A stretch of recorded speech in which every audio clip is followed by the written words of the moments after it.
On this episode of the Pit Therapy Podcast, we talk about the band Thursday. We talk about their influence in the hardcore scene and their influence on pretty much everybody. So thanks for jumping on, and let's open this pit up. Somebody hit somebody!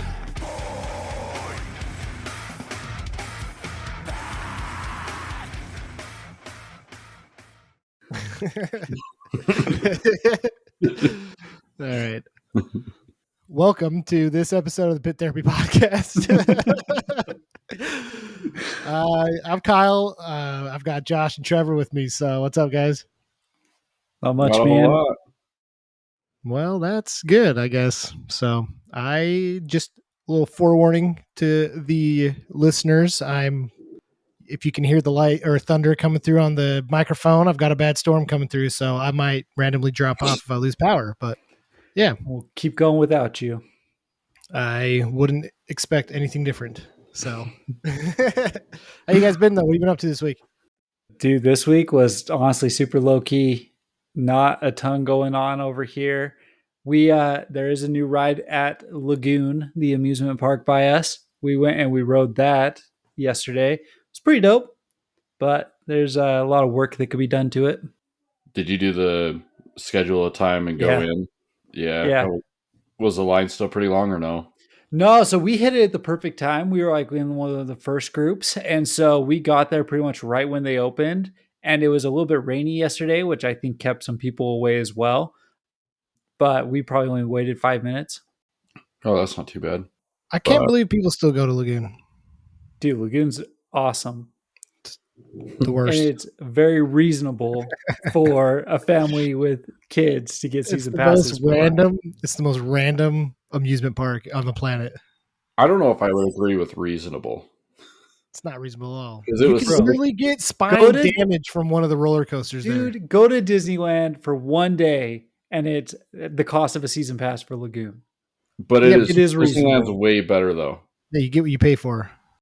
I've got 3 kids. I've got 3 kids, and they can go spend 3 hours over there, and we can come home and we can have a good night. It is the best. Yeah. It's a hard pass for me. So Yeah, you should have to sign like a death waiver to go on any rides at Lagoon. that's true. Or you should just. Did you read the story what happened last year? No. This idiot got drunk and decided that he was going to do pull-ups on the Sky Coaster. Sky Coaster. Oh And my he literally god. was hanging on, and he got like to a certain point and like lost his grip and fell. Yeah. Oh my gosh. So Yeah. Like- for the few listeners that actually listen, this guy, you're talking about the like the little carriage thing that's on a Yeah, cable that carries you like floating 60 above. feet in goes, the air. goes over the whole park. Yeah, Yeah. So he was just dangling from that. Did he die? I yeah. don't think so. Did he? I think he went to the hospital, but then he died in the hospital. That's wild. I'll have to look that up. I'm pretty sure he died, but not like on the scene. But could you imagine just family of 3 or 4 or whatever, Right? just like strolling down the parkway and just this dude Some just dude eats it? Slams on the ground. did. Holy frick, that's messed up. It was 2021 though. He died. I'm 21. I just whatever happened to the good old days of just spitting off that, you know? They put numbers So on here's the the crazy part. freaking car. You get caught. The really dude was riding alone too. It's not like he was impressing Yep. someone. The dude was just up there hanging by himself. He's like, time to get my Jeez. workout in, bro. Like, That's I can wild. see you doing this, Josh. You missed a day of working out. You have to get your lifting in. He's just I doing don't do pull-ups. pull-ups. Well, Anyways, well, back to music.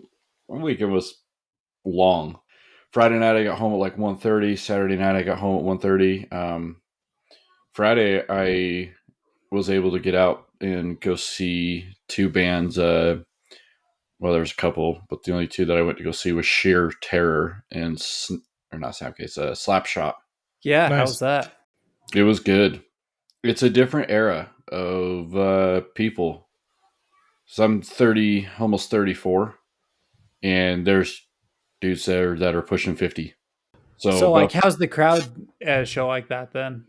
So I would say the majority of the crowd ranges anywhere from like mid 40s to mid 50s, and they're from like the 90s era. That probably what if you were to look into Salt Lake hardcore history, is like what that's known for is a lot of these guys that were there, but they're all older now, right? So, but it's a different era, so there's not really a whole lot of like hardcore moshing like what we grew up doing. It's basically just kind of like push pity, circle pity, stage divey, pile-ons and stuff. But that's kind of what those bands are like too. So both of those bands have been around since the 80s. Oh, You know, dang. they're super old, but they're both from Boston. Both have like super thick accents. The singer for Sheer Terror was I thought really good, but he was hilarious. He got up on stage and give these speeches. And I don't know if you've ever like gone down a rabbit hole of like bands back from like Boston and New York. They don't care what anybody thinks, and they do not care about your feelings in any way, shape, or form. So Sure. a lot of ways it's like really funny to listen to him talk. But yeah, he's up there and he's like, you guys need to stay away from drugs, you know? Like the new stuff, the fentanyl, the meth. Nah, you stay away from that. The only thing you need to do is the cocaine, the stuff your grandma did. It just like went off. But like the dude's like probably like, I don't know, probably pushing 300 pounds maybe. Oh, He's dang. just this big guy, and he's barely moving on stage, but he's just got like a funny mouth on him. But no, it was good though. But it was packed. It was at Aces High Saloon, which is a bar. Yep. It's South Salt Lake off State Street. Yeah, so this one was different for me. So I will say this: I hate bar shows, Yeah. and the main reason why I hate bar shows is because the shows start way late. So I got done at the gym at like 7. And me thinking, okay, the show probably starts at 7. I'll get there about 7:30. We'll be rolling in. No, man, doors open at 8. The first band went on at 9:00. That's Like crazy. I was super bummed. I sat there debating, like, do I just go home? Yeah. I do not want to be here that late, but I'm glad I stayed.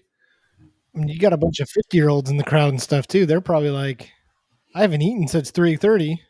Like Yeah, seriously. Well, I felt halfway bad. So like, okay, so here's a different style of moshing back then, like back in their day. It's kind of push moshing, but like pushing into the crowd stuff. So like, it's more punk. Like yeah, I've definitely listened to Sheer Terror. Slapshot not as much, but like Yeah. it's very like Yeah. Minor Threadish punk hardcore yep, influence. exactly. Well, that style of moshing drives me insane. But besides that point, like I hate being pushed. Being pushed is whatever. But when I'm pushed by the same person 20 times in a row, I start Yeah. to get a little upset. So like this dude pushes me for like the 20th time, and not like push mosh, just straight up like has his whole back into me, and he's got his hands up, and he's just like falling over the top of me. I probably got so mad I like pushed him and just like Spartan kicked him, and he went flying right into the stage. And I was like, oh, that was a little overkill. like there's some other guys that kind of picked him up, and he turned around. I'm like, oh, that guy's like old, like a lot older than I am. And I'm like, oh, and I'm standing next to my friend. We were kind of laughing. I'm like, I should probably just chill, like. So I kind of stepped back and went leaned up against the wall. But I was, yeah, different Gosh. style moshing. But I'm sure they probably say the same thing about our styles, like, why are you crowd killing? Why are you? Yeah. Freaking Josh is assaulting senior citizens at shows. Cool. Were you, Trevor? Were you able to hit up any of those shows that you were talking about? No, so Friday ended up being Friday was my anniversary. So I went out with my wife. So that's what I was doing Friday night. And then Tuesday, my wife had book club here, and I was responsible for the children. So unfortunately, no. And all the shows last week or this week were on Tuesday. We had Stick to Your Guns with Comeback Kid. We had Parkway Drive. We had Anxious. We had Nothing Nowhere, which I don't care about Nothing Nowhere, but Static Dress was on that one. Mhm. All of those were on Tuesday. And Mhm. I Couldn't go to was any of them. watching kids. Yeah. Mhm. Well, that's a bummer. Well, I'm going to Stick to Your Guns on Friday. Yeah. And, So maybe I'll fly down and go with you because Do it, man. freaking I am mad that I missed that.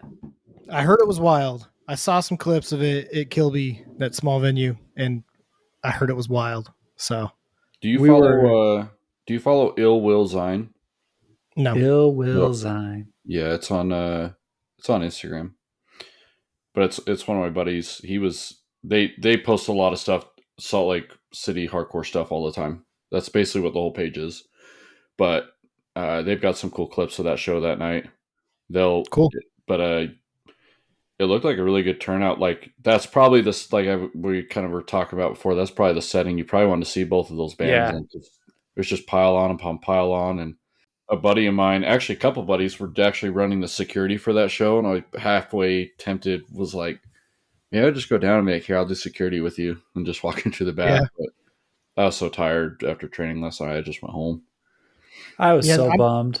I'm seeing them in like not as cool of a venue. I'm pretty sure it's gonna have a barricade and like it's a lot like In the Venue, that one. That's what it's gonna feel like. So Listen, that show is just going to be insane.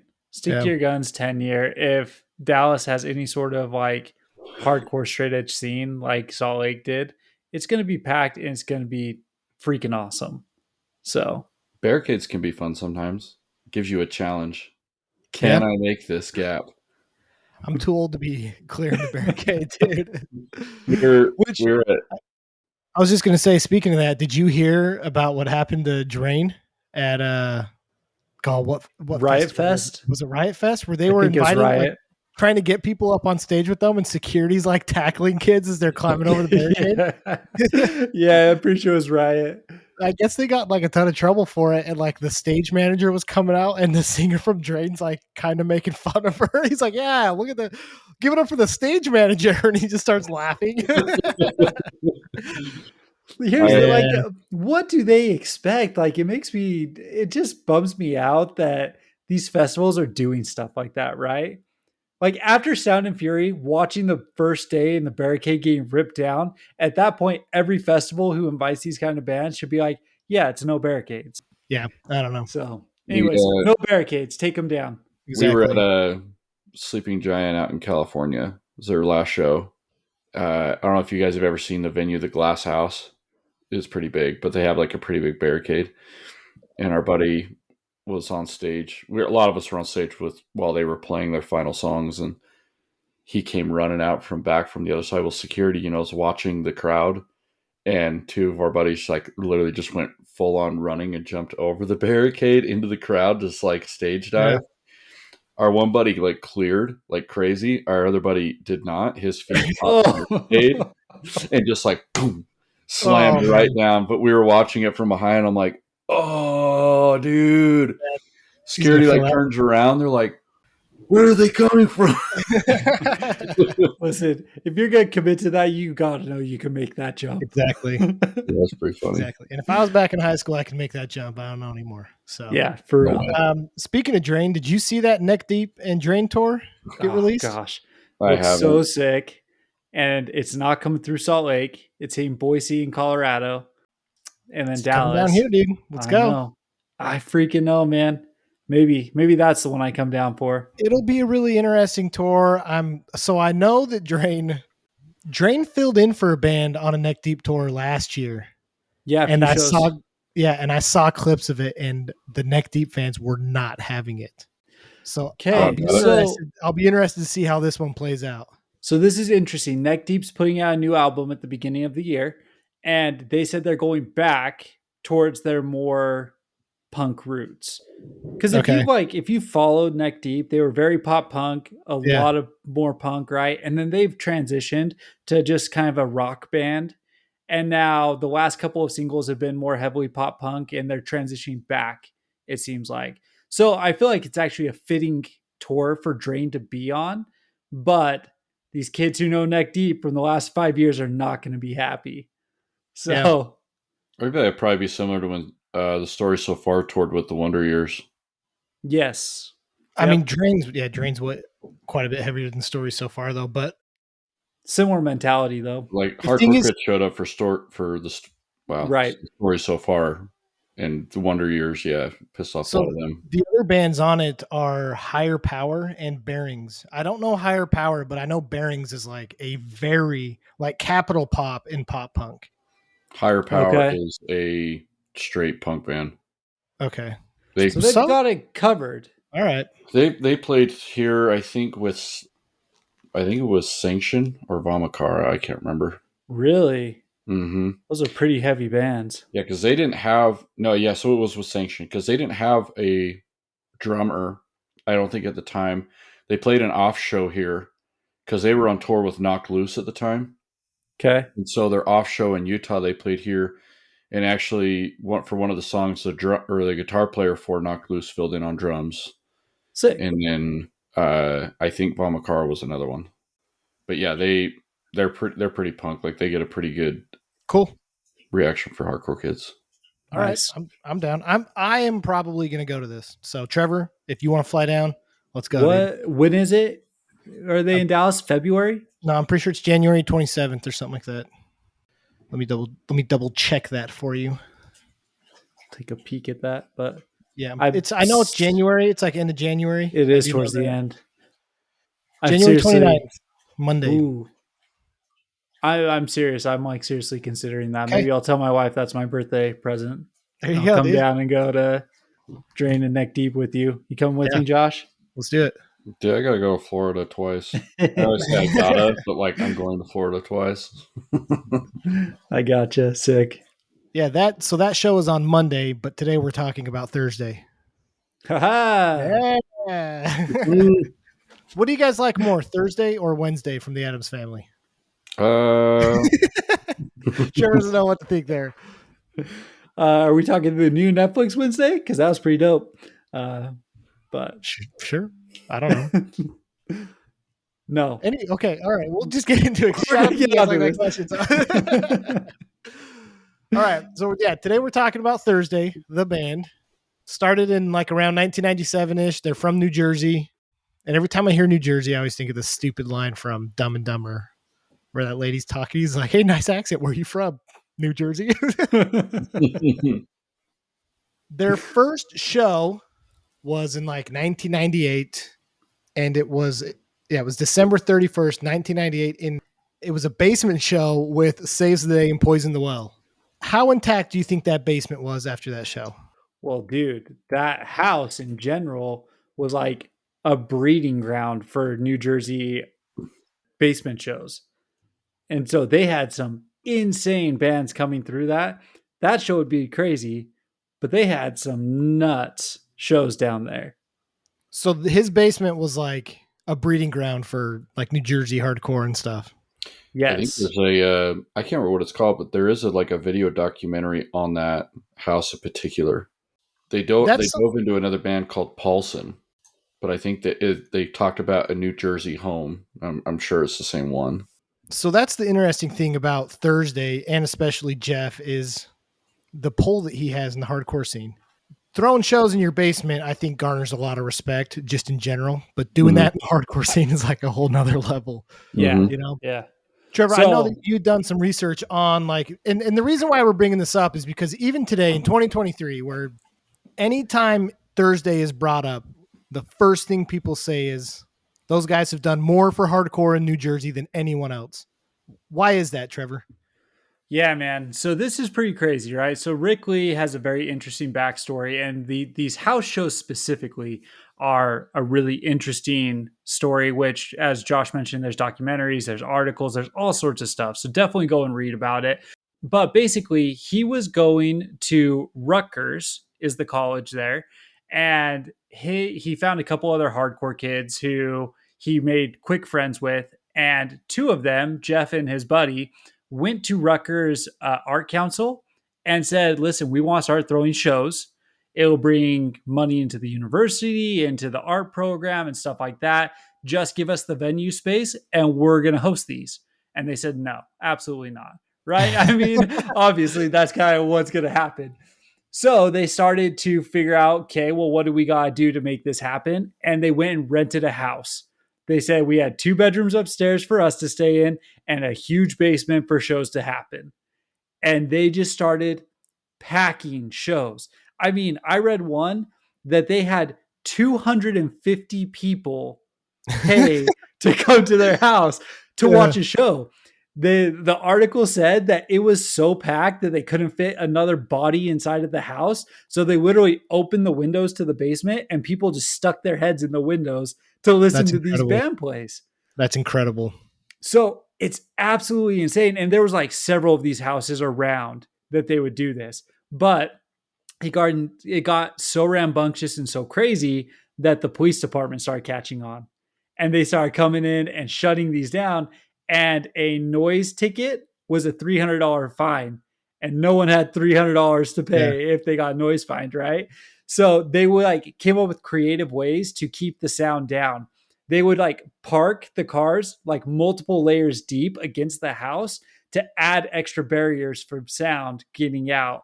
And then they'd pack these house shows.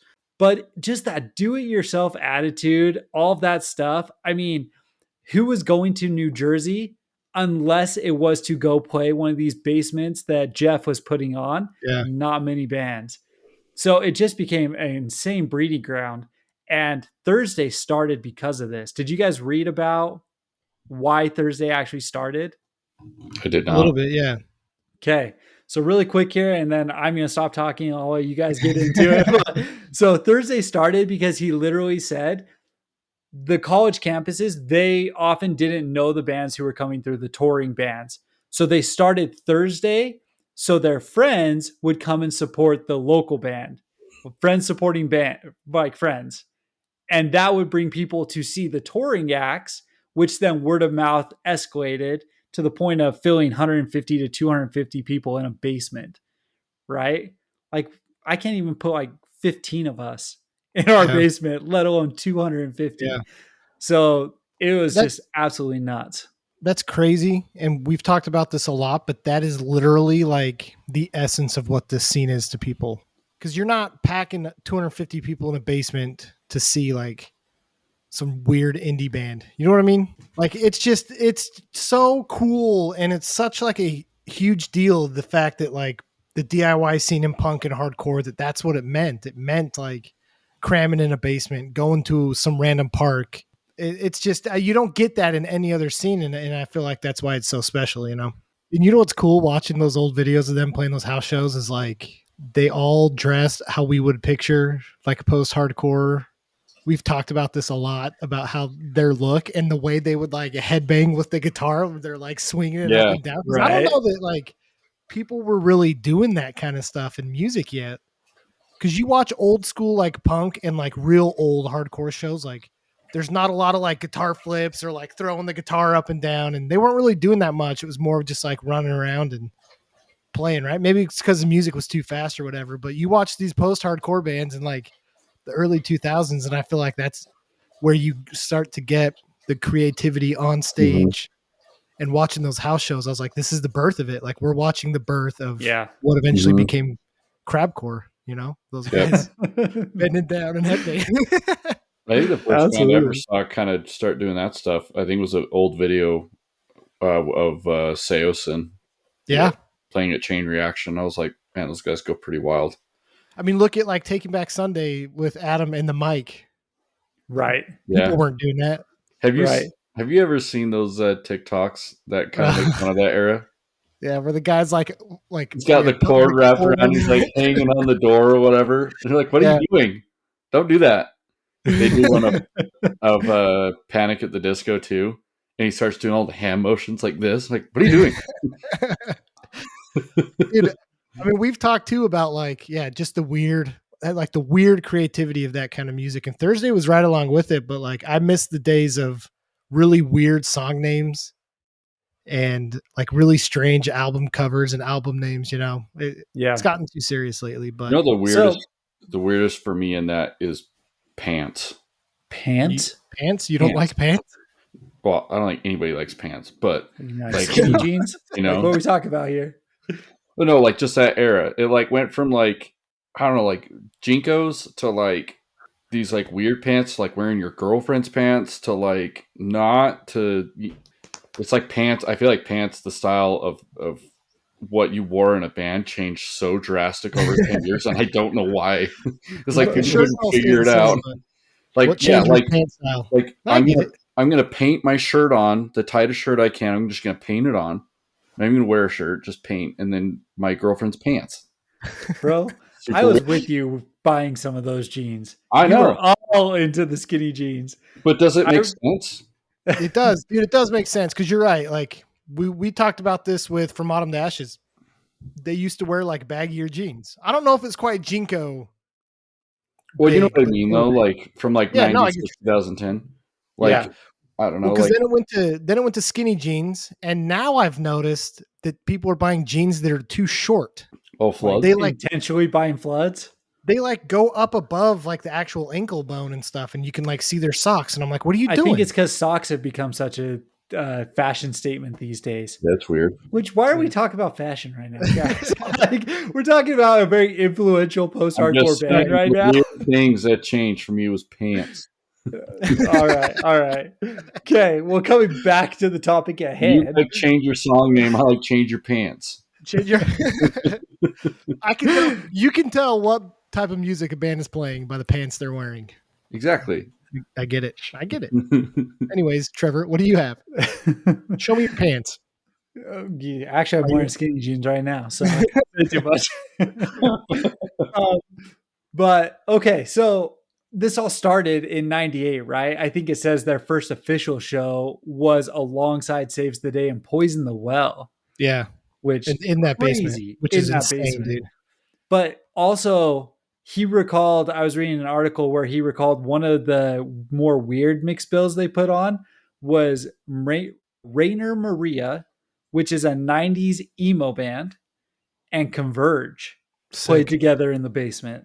Could you imagine seeing Converge in a basement, especially during their heyday like that? That would have been No. insane. Sometimes I like wish I would have grown up in the Northeast because we had cool experiences. We had a decent scene for a while there growing up in, but being this entrenched in the scene, it's like not being there kind of makes you feel bad. For this kind of music, Utah sucked. We had one band that came from Utah for this kind of music, and it was The Used, and they just are what they are. Yeah. So I totally agree with that, but it's really cool to see like the history they have. It's cool to understand the like influence that they've had, especially in the hardcore scene, because hardcore kids come out for these guys even today. Like I didn't grow up in that scene in the Northeast, but I still would show out for Thursday, and it would, to me, it would feel like a hardcore show. I mean, they even print shirts that say like Thursday, like NJHC. Wasn't Josh saying you say you have that? Yeah, you have that shirt, right? I have that crew neck. Yeah.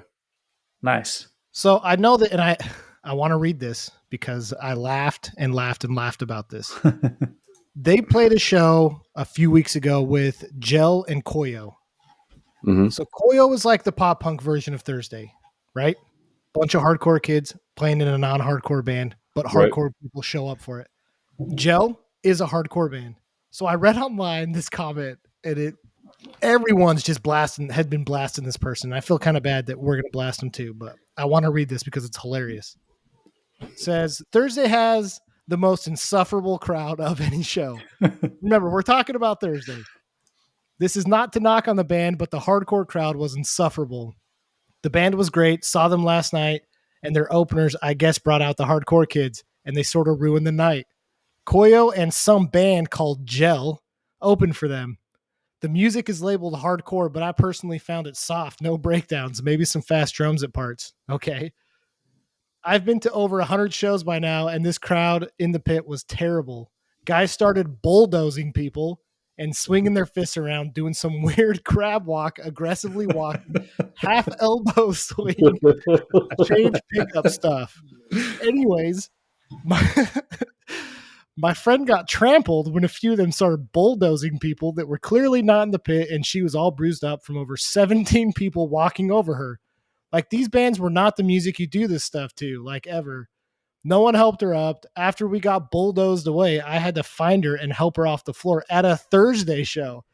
Maybe I don't know the etiquette to this quote-unquote scene, but bulldozing people that don't want to be touched is beyond idiotic, and I wish those people were thrown out. So, all right. Well, right there, the fact that the person says, I don't know the etiquette to this scene.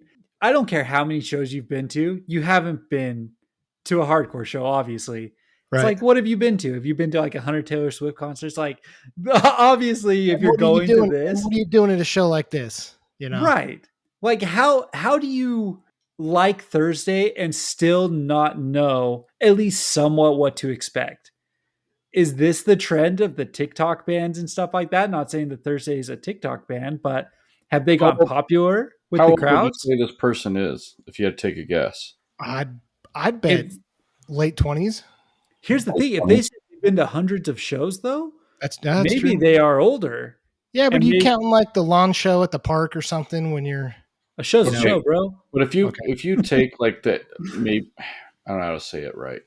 If you take like a good amount of era that Thursday was touring, they didn't really tour with hardcore bands that we ever saw them with. They were touring with Right. Thrice. With that, more what I'm trying to say is with the crowd that didn't do that. But man, I don't maybe that's where they came up with. It was like, oh, I grew up going seeing them with Billy Talent or Thrice or The Used or something like that. Where it was like everyone helped everybody and we're unity. Blah, blah, blah. so we can go through some of these tours though, because I don't know that I necessarily fully agree with that, especially because their Thrice tours that they had with them were like Visu and before. Well, so I if mean, you're like going, the era, like their bigger era that they toured. But I mean, I'm only talking like they've the Stamps are going to shows like that. they've got Since, like, tours with 2004, Maylene and the Sons of Disaster. Like I'm swinging fists to Maylene. I don't care. So they've got one tour with like Portugal the Man. All right, I'm probably not hitting people to that one, but there's a tour with Comeback Kid. They've got older tours back in like 2002 with Poison the Well from Autumn Dashes. I don't know. If you're a fan of Thursday and you're like, I'm going to go see Thursday, like I'm a huge fan of Thursday. I've always listened to them. It's like, I don't know Right. how you're surprised by that. Yeah. Yeah. Somebody who's pushing late 20s, if that's the average, didn't go to shows in 2002. They would have been 12. So you're probably right then. It's probably a younger person. So Okay, you're so picking you're right. Maybe they saw them with Rise Against and Circus Survive. like something like That's 2007, 2008. They also said they don't have breakdowns. So like obviously this person's probably more of like a metalcore person. Right. Is probably my assumption. I'd also be interested to see where that show was because like Cincinnati. Yeah. I don't know what the scene's like over there, but I mean, from what I've seen in terms of like Ohio and Iowa and areas like that, it seems like it's more of the push pit mosh. It's like real metal moshing, like Slipknot. What you do to Slipknot, it's not swinging fists. Like, look at this one. Thursday, The Fall of Troy, Law Dispute. So, I mean, maybe it's the last 10 years of TikTok inspiring this younger generation to start swinging, right? Maybe this person is used to the old metal moshing and stuff like that and not used to getting punched in the face. So I moshed to him when I saw him with Thrice because I also moshed Thrice. Mm-hmm. Maybe I wasn't full on like in the spirit of crowd killing to that, but I'm moshing pretty hard for them and I'm stage diving and I'm bulldozing people. You know what I mean? I love that song "War All the Time." Like, yeah, I'm going nuts for rip that. the entire room in half when they play that. Yeah. So I don't know. I just thought it was funny. I just thought it was funny that a band that like pulls so much sway in the hardcore scene had someone who didn't know, that has someone that in this day and age that still doesn't understand what we're doing with it. That'd be like going to, I don't know. I mean, we've talked about other bands that are in the same vein of like Title Fight and stuff that 100%. You know what you're getting into, right? Like, it doesn't matter what music they're playing. They're still hardcore kids. And honestly, like, I think this is like, I was reading this story in more tongue in cheek because I thought it was funny. And I'm not like, it sucks to have to make fun of a person about this, but it's like, this scene's been around a long time. This band's been around a long time. These experiences have been around for a long time. I just think it's funny when, instead of like trying to understand the culture, trying to be a part of it or not be a part of it, you go to the internet and you whine about it, right? We're talking about a band that's been around for 30 years that literally rented a house to put on hardcore shows in their basement. Right. Like, there's such a rich culture and history behind this band. And it's like, instead of getting upset, like, yeah, it sucks to get bulldozed and crab walked on or whatever they said, stand in the back, first of all. Second of all, like, like learn about it. You know, Right. like if you're going to go out there and see these bands, like learn about them, research it, listen to us. Frick, I know we suck, but listen to us and understand the history that like, this is dope. This is cool. There's 30 years of history. It's awesome. They've promoted bands. Half the bands they're probably fans of came through this house at one point, you know? I Yeah. think too, like instead of throwing a fit and not doing anything about it there and then whining on the internet about it later, how about you just get involved? If somebody bulldozes you, bulldoze them back. 9 times out of 10, I'm just trying to have fun. Yeah. Right. Like Crab it's walk, just- pick up change on it's them, you know? hardcore angry music, whatever. Yeah, it is aggressive, so I'm going to be aggressive. But if somebody topples me over like that, like, okay, whatever. Just don't do it 20 times in a row. Yeah. Like, other than that, like, Otherwise, I'll saw a senior. you'd be surprised. And guess what? Then you come to the next show and you know some of these people and you're actually Yeah. involved and you become part of the community. So what's funny, and this is the last I'm going to say about it, right? This is the last I'm going to say about it. A lot of people did call him out, and it was pretty funny. I felt like it was in a good spirit, you know, because a lot of them were just like, "Bro, they've been doing this for 30 years. You're not going to change anything." So I'm glad that there's enough people that like, because we've talked again, you know, Josh, that you just brought up that TikTok thing. I still think there's enough people in the scene right now that have grown up in it, that understand it, that we can correct this. You know, Yeah, Mhm. and the scene will police itself. exactly. So Yeah. But yeah, funny story. I thought it was interesting. Cool history, rich history with these guys. Ton of influence. Awesome. So let's get into some of their music. 45 minutes in. I know, 45 minutes in. Don't worry, we'll cut all of it. Half the stuff that Trevor said we'll cut out. Sweet. Do you not know this by now? What? Yeah, I know, right? I just go through every time I edit. I just go through. I just cut it. All right. Anyways, first album, Waiting, 1999. My understanding was this album is actually an accumulation of like demos that they had done. Did you guys read that too? We on the same page? I Sounds right. think so. I think that's pretty much what most initial albums are, Fair. right? Fair. So Did you guys listen to it? yes. What do you think, Trevor? I mean, it was good. So it's different than what was going on at the time, especially for the bands that were coming through. This was very unique, and for them to play this style of music, but then to have the Saves the Days, the Poison the Wells, the Converges and stuff to come through, but then to play like try to edge that line of hardcore. It was very interesting that they kept it that way. Yeah. But that's a lot of Rickley himself, because he said he grew up as a goth kid. So he was Okay. trying to keep the darker aesthetic, some of Yeah. the Cure, Joy Division type of sounds and stuff like that. So you know what's So- interesting is that like we kind of mentioned them being in the vein of post-hardcore, but I actually don't know if that's true. They might be more of a traditional emo. Because if you look at the definition of emo, it comes from emotional hardcore. Mhm. Now it transformed into like really terrible stuff because I hate modern emo music. It's the worst. Like seeing Jimmy Butler this week with his dumb hair, I was like, "You're the reason why emo sucks." Stuff like that. Whatever. But That was listen- freaking awesome, man. I know it was I actually think, kind of I think they were definitely like an emo band, not trying to be emo. That's just what happened. Yes. I think they were emotional hardcore. I don't think they were emo. I think they were like traditional emotional hardcore, right? Which is cool. Not a lot to talk about that album. I don't know that they're very known for any of these songs. Like Porcelain was kind of cool. The rest of it was just like, nah, okay. I get where Yeah. their sound came from, right? Yeah, exactly. Next album, Full Collapse. How do you guys feel about this one? I liked Full Collapse, but it was not the first record that I heard. I didn't listen to this record till years down the road. But the song Understanding in a Car Crash is awesome. It's Just amazing. these guys, like, I think they just stuck out to me like when I very first heard them because they had that different sound. They weren't Yeah. like conventional, but they didn't have like traditional breakdowns either. They just had like heavy parts. You're like, Yeah. this is heavy without being heavy. And I really, really liked that. Yes. And it Yeah. wasn't total like on tune singing, but it wasn't like full blown screaming either. It was just like you say, that emotional, like Emotional. you wanted to like yell with them the whole time. Yeah. Go ahead. Sorry. Oh, yeah. I was just going to say real quick. So this album came out in 2001. Label was Victory. And I know they had a bunch of issues with Victory. And I don't know if we're going to get into it, but they had a bunch of issues with it. Every Yeah, band. 2001 problems with on Victory. So what did you think of this album, Trevor? Yeah, no, I really like it. Exactly what you're saying, though. It's heavy without intentionally being heavy. Like, that's kind of the way to describe it, right?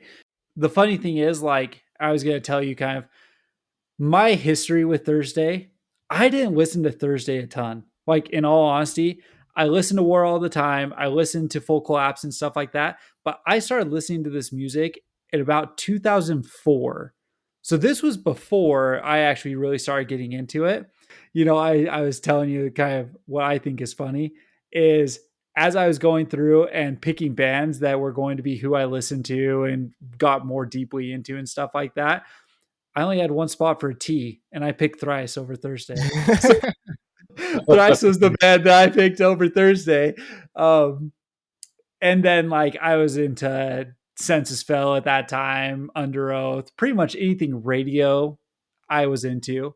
Okay. So I had to go back and listen to a lot of this. I've listened to Thursday on and off my whole life, but Thursday, this album specifically, it's solid. Like you said, Understanding a Car Crash, Cross Out the Eyes. I freaking love that song. Paris in Flames. Paris in Flames is so good. So good. I So really good. like the Autobiography of a Nation. Like those, 6 songs right there or 5 songs right there, 2 through 7. Like that's a solid run of just banger songs through Paris in Flames. And I'm the Killer is good too. But like those 5 in a row are just so good. So I really like it. Do you This want was to the talk first- about Victory?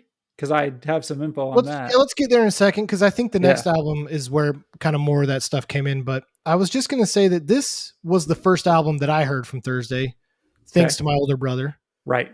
So, and this whole generation of like music right here of like Thursday, Boy Sets Fire, all that stuff, Saves the Day, Poison the Well, all that crap.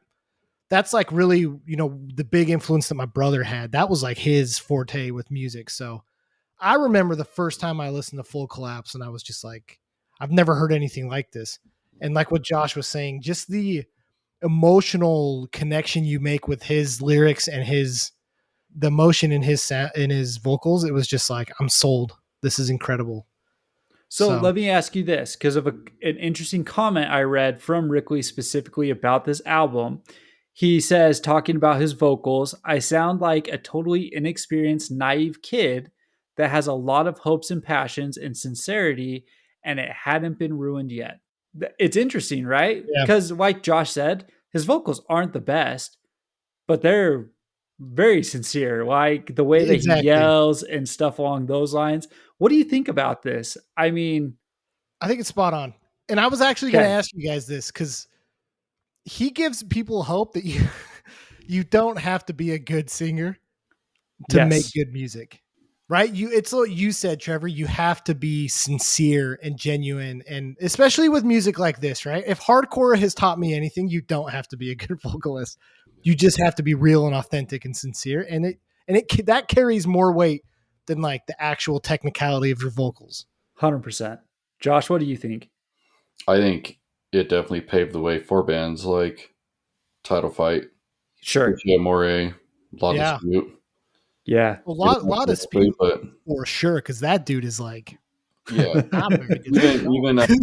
even Tiger's Jaw, like they're kind of out of tune. They're kind of not, I don't know, conventionally perfect, but I still think it's really good. I almost kind of like it more than some overproduced album where you're like, cool, everything's auto tune. It's great. Yeah. Well, it's funny because like when I was showing my wife these guys, and this was like a while back, she's like, "Oh, he's terrible at singing." I was like, "Yeah, but that's not really the point here, right?" Right. The point here is like the message behind the music, the realness, the rawness of it, and that's what drew me to it, So we've talked about this quite a few times, and I want your guys' thoughts on this, but this is album number 2. Again, this is considered Thursday's best album by the majority of people who listen to this music. We might disagree just with what it is, but if you look at a Thursday album ranking, oftentimes Full Collapse is listed as number 1. Is it because, and we've talked about how maybe it's a built up of years of working on material that finally gets put out, but is it the sincerity and passion that hasn't been ruined yet? So in my opinion, musically and like instrumentally, I think Full Collapse is better than War All the Time. Like there's more melodies in Full Collapse. There's more like normal songwriting stuff, is my opinion. I feel like Full Collapse was like not Full Collapse, sorry. War All the Time was a little more like experimental from like an instrumental and musical standpoint, whereas I think Full Collapse is still pretty like standard musically, like classically musical. You know what I mean? I don't know if that made sense because I'm not a musician. It goes back to simple riffs, Josh. Like I think that's the best way. I always ask, and I always ask you about this. The riffs that I feel like I could learn. I don't know. I think War All the Time, like I said, that song is the simplest riff you could write. Sure, that song specifically, but the rest of War All the Time gets going. Like the ambient guitar and stuff that comes over in War All the Time. Like it's a little more of like an experimental type, like musicalness to it in War All the Time. Full Collapse, I don't feel like really had that. It was just like straight rock from an instrumental standpoint, right? Yeah, like I say, like I'm not as familiar with Full Collapse. I'm familiar with a few songs, but I see what you're saying. Yeah, I don't know. And this is where we'll probably disagree. I think War All the Time's insanely better than Full Collapse. I agree. I think War All the Time's their best album. And I don't know if it's because I heard it first, or if like I just think songs like War All the Time, Signals Over the Air, For the Workforce Drowning, right when that kicks in. Yeah. Division Street too. That song is so heavy. So let's just jump right into War All the Time. So 2003, and Trevor, let's just run through some of these songs that we can get into the issues of victory. But yeah, Workforce Drowning, the intro, amazing. Yep. Pretty fitting for that time though, right? I think a lot of bands were like, we're going to just hit people right in the face on intro songs. Division Street is amazing, but War All the Time is one of the greatest post-hardcore or emo hardcore, whatever you want to call it, songs ever written. Ever. Yeah.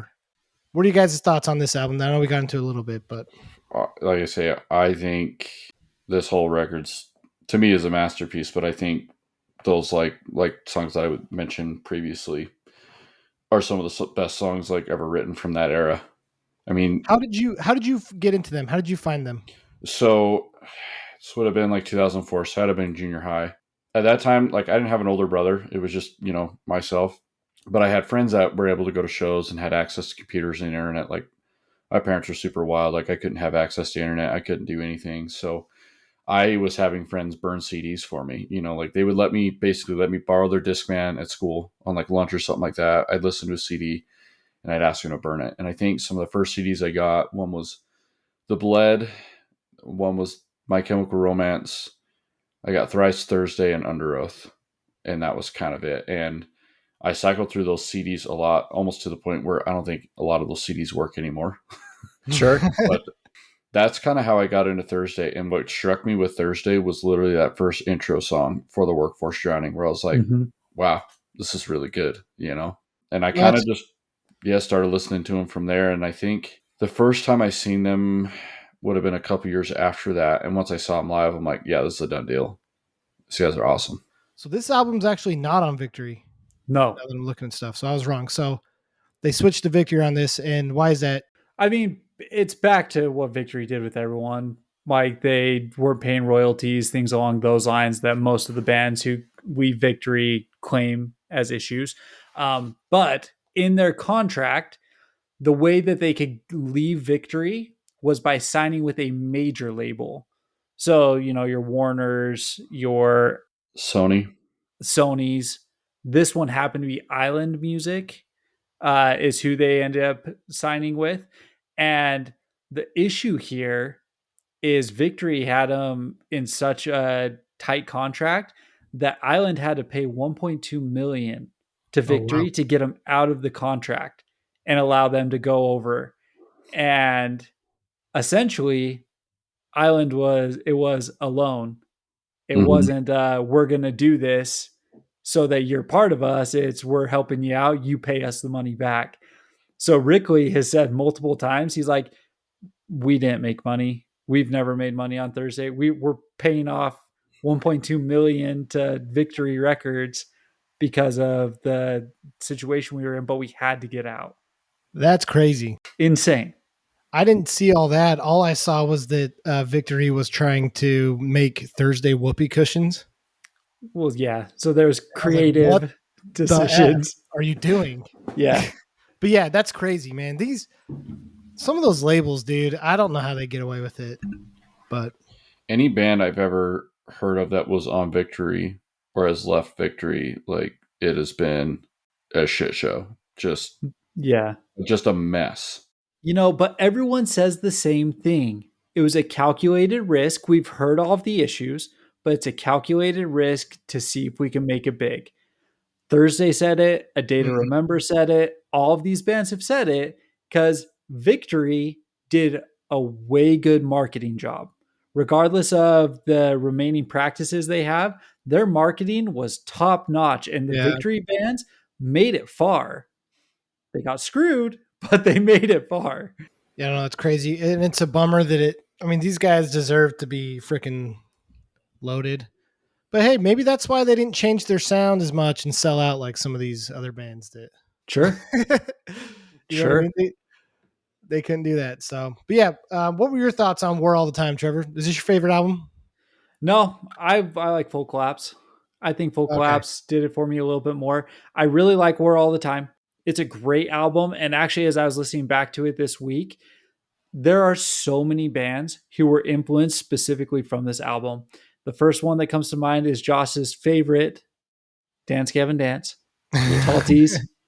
Not just Thursday like that. Well, I'm not going to disrespect him. Literally, Dance Gavin Dance said that Thursday is a massive influence on him. So it is quoted. But no, like this album, it started getting experimental. The sound was changing and things like that. And it's a solid album. Yeah. It's a great album. So, okay. Well, next album is A City by the Light Divided. So I have a ton of like nostalgia with this album. There were a couple trips I took in around 2006 when this came out that I just had this album on repeat. So I have like very fond memories of listening to it. I don't think it's as good as Full Collapse or War All the Time, but it is still a very good album. My favorite song is Running from the Rain. Okay. So It's got some really good bangers on it, but overall I felt like it did kind of, maybe fade off, but it's also really, really hard to go from a Full Collapse and War All the Time to another album. I don't know how you keep up with that. So did you guys listen to this and what were your thoughts? I did. I really like The Other Side of the car crash, or The Other Side of the Crash. And then I really like Counting. I think that those two songs just back to back are super good. Yeah. It's a little bit softer, a little bit more poppy, I guess is the way to say it, than the last two albums. So kind of getting a little bit more mainstream.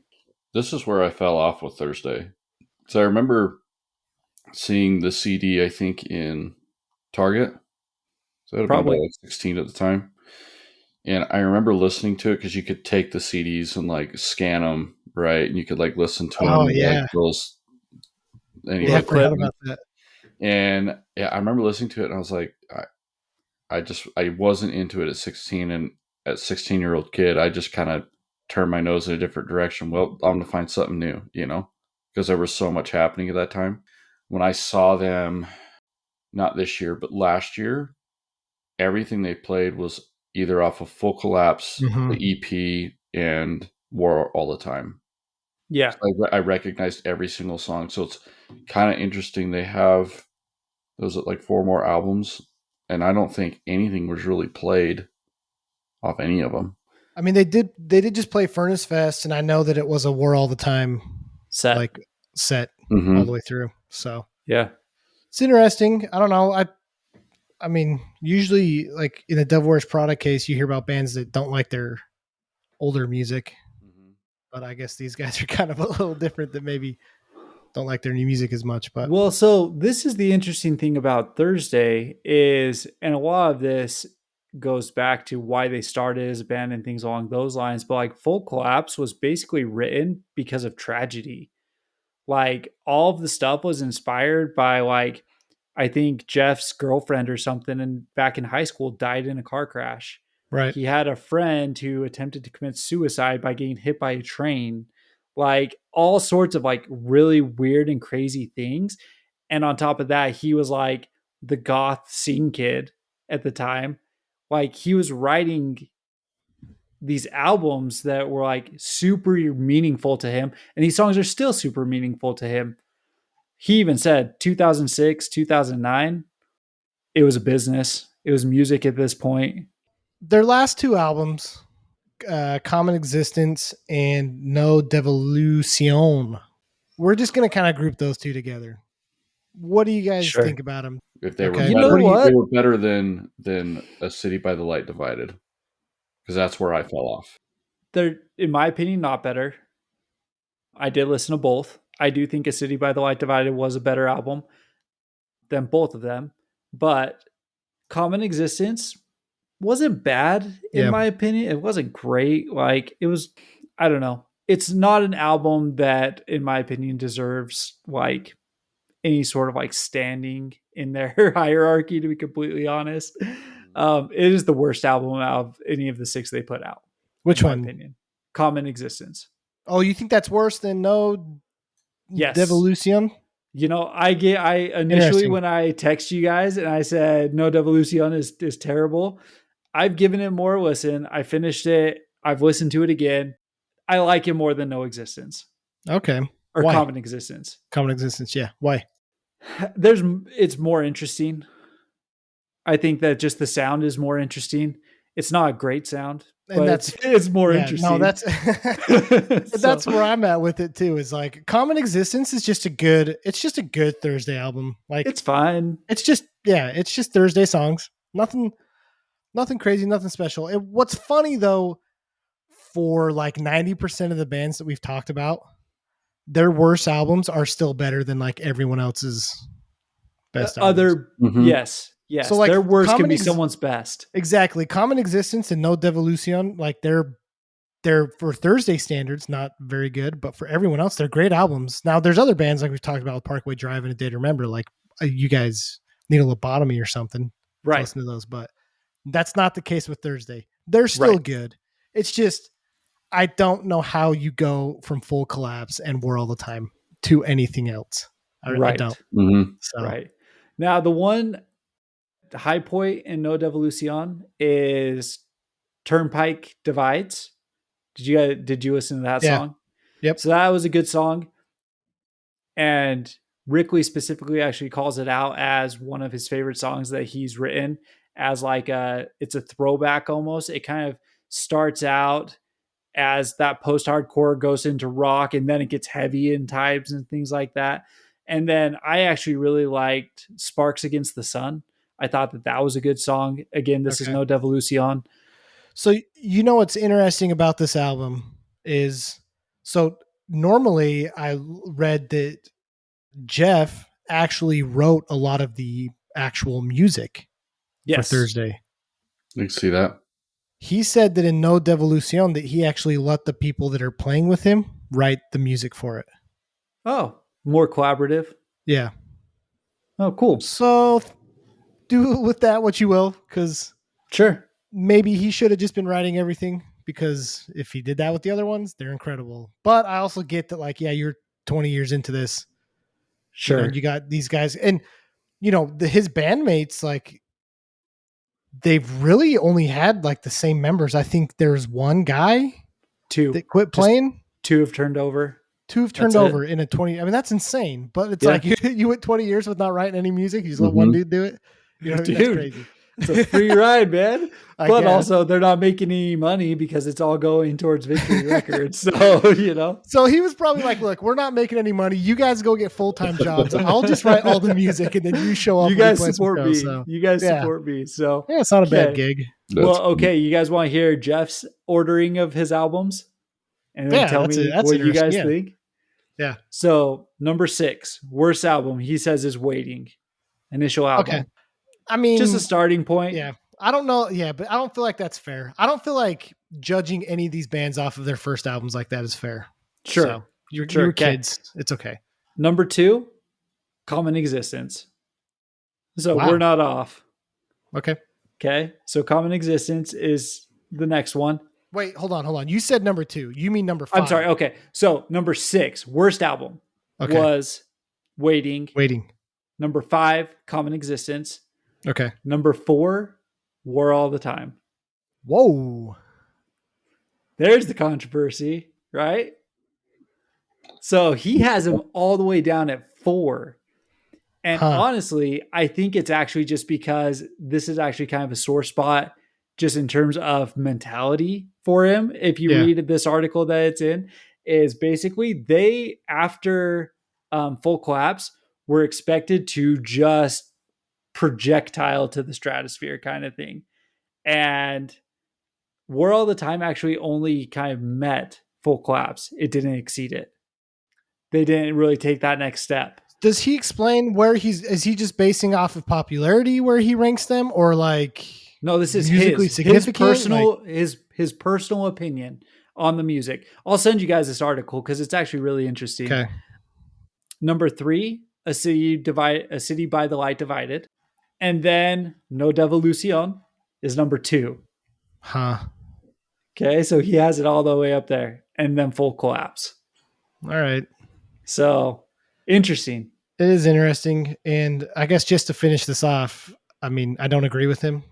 But I mean, overall, like these guys are insane. The influence that they had. I thought that I read a thing about from Buddy Nielsen, Senses Fell, where basically he said there's been like 3 waves of emo, now 4. But like the original emo, like we talked about, emotional hardcore. And then wave 2, he put Thursday in that grouping, which is what you were saying, Kyle. And then they directly impact, he considers Senses Fell in like the wave 3 kind of scene. And all of the scene emo bands, Senses Fell, MyChem, all of those bands, so much influence from Thursday. Yeah, you know, we've talked a lot about bands that have influenced us, right? And I have very, very fond memories of this band, you know, going through angsty emo phases as a kid, having an album like this where it's like you can almost relate to it. You can feel his emotion, which connects with your emotion. And it's just one of those albums that, like, if I was feeling like crap, I would lay on my bed and turn the lights off and I would just blast War All the Time. Sure. Right. And it's just, you're yelling to it and you're pissed and he's pissed and he's singing about emotional stuff. And it's just like, you know, this is the beauty of this art and music, is this connection that you can make to it. And this band will go down in history as like one of those bands that always had that like emotional connection and effect on me. So I'm going to go cry and listen to them now. So I'm glad we could talk about them. It's, you know, super influential band, tons of rich culture, rich history. If we missed anything, if y'all have any experiences and anything you want to share, hit us up, let us know. We love hearing about it. So if you've ever been bulldozed and crab walked on at a Thursday show, we want to hear that too. So find that person and bring them on and let's talk to them about their experience. So let's take them to like a Tsunami show or something. For sure. Some good beatdown show and see what they think. But cool. Dope. Well, that's all I got, man. I don't know. You guys got anything else? No, I think that about does it. You're out of town for the next one, right, Kyle? Yep. So I think we're having a special guest. Cool. Well, we'll get it for next week. So yeah. Okay, thanks. Peace. Later.